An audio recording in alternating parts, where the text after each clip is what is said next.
Hello friends, আসসালামু আলাইকুম। আজকে আমি রান্না করব আমাদের পুকুর থেকে সকালবেলা ধরেছি যে মাছগুলো, সেগুলো তো ভাবলাম আপনাদের সাথে একটু শেয়ার করি। তো প্রথমে এগুলো কেটে ভালো করে ধুয়ে পরিষ্কার করে এখন রেখে দিলাম। দেখুন এখানে বাজে পদের মাছ আছে, ছোট মাছও আছে। এই মাছটার রেসিপিটা আমি আবার পরবর্তী একটা ভিডিওতে দেব। তো যাই হোক, এখন আমি একটু হলুদ আর স্বাদমতো লবণ দিয়ে ভালো করে মাছগুলো মেখে নিচ্ছি।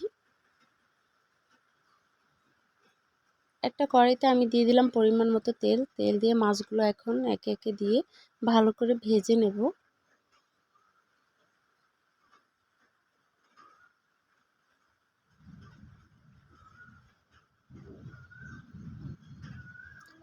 তো ফ্রেন্ডস, কিছুক্ষণ ভাজার পর আমি আবার একটু উল্টিয়ে দিচ্ছি।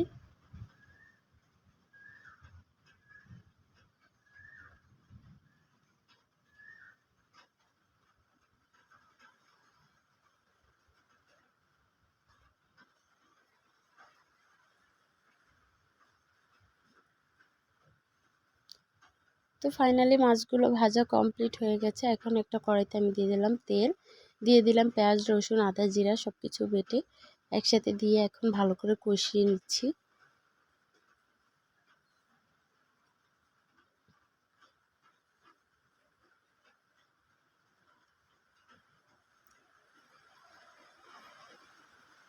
তো ফ্রেন্ডস, মশলা কষানোর পর একটু পানি দিয়ে এখন দিয়ে দেবো পরিমাণ মতো হলুদ, মরিচ, স্বাদ মতো লবণ দিয়ে এখন ভালো করে কষিয়ে নেব।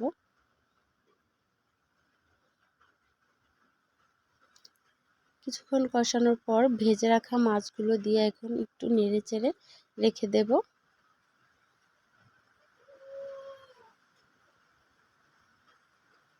তারপর দিয়ে দিব পরিমাণ মতো ঝোল। ঝোলটা দিয়ে এখন কিছুক্ষণ ঢেকে রেখে দেব। তারপর আমি দিয়ে দিব দু একটা ঢেঁড়স।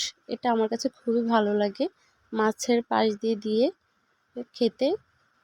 তো কার কার এরকম ভালো লাগে অবশ্যই কমেন্টে জানাবেন।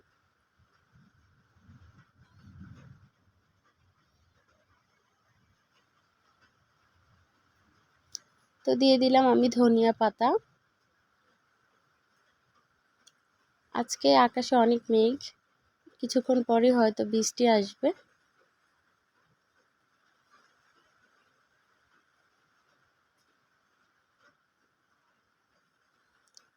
তো ফাইনালি রান্নাটা কমপ্লিট, আমি নামিয়ে নিয়েছি।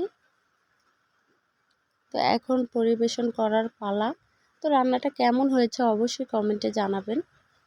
ভালো থাকবেন, আল্লাহ হাফেজ।